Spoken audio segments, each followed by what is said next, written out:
Good evening. A week ago, a 62-foot sinkhole suddenly appeared in a small Surrey village, leaving families being forced to evacuate their homes with no idea when they'd be allowed back in, or even if their homes would survive. Well, a week on, residents are still angry. Engineers still don't know what caused it. Some residents won't be able to move back in for at least 8 months. And the safety concerns are still a problem, hampering investigations.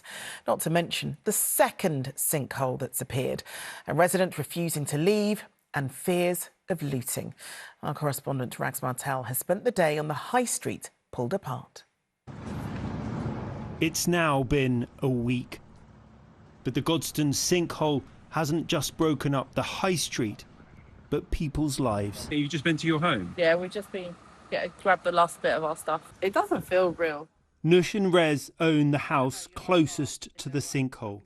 Their front door is the one in black. They were allowed back this morning to collect the last of their belongings. And where are you staying? We're temporarily staying quite local, but we're going to be housed, I think, for like 6 to 8 months at least, they've told us. 6 to 8 months, they've told you? Yeah. And your property? Do you think so far, there's no structural damage to our property, which is great, which is really great.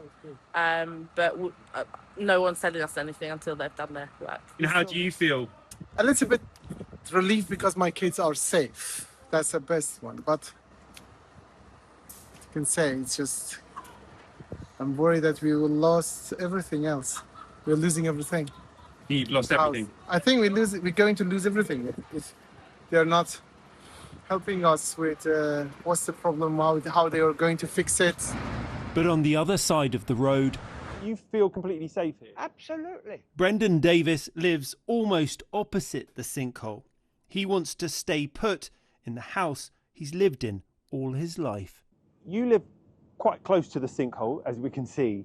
Are you worried about your own safety? I'm not in the slightest bit worried about my safety.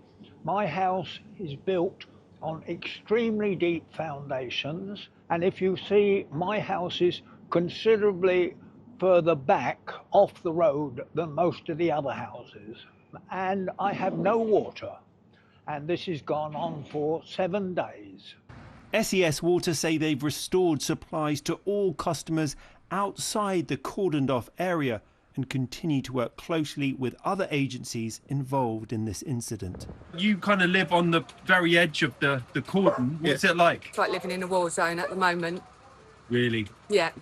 I mean, yesterday it was non-stop. Floor was shuddering all day long. Being so close to the sinkhole, do you worry about your own property? Of course, Absolutely, yeah. Far too many HGVs going up and down the high street.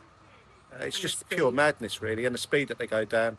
And over the weekend, CCTV has been installed in the area close to the sinkhole because there were reports that people were trying to loot the vacated properties here.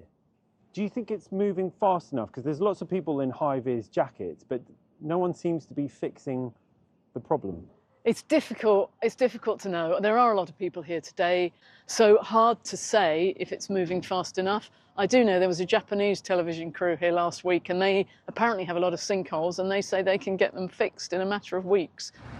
A 3D mapping machine is expected to arrive on Wednesday, but this sinkhole continues to leave many questions unanswered. Rags Martel, ITV News, Godstone.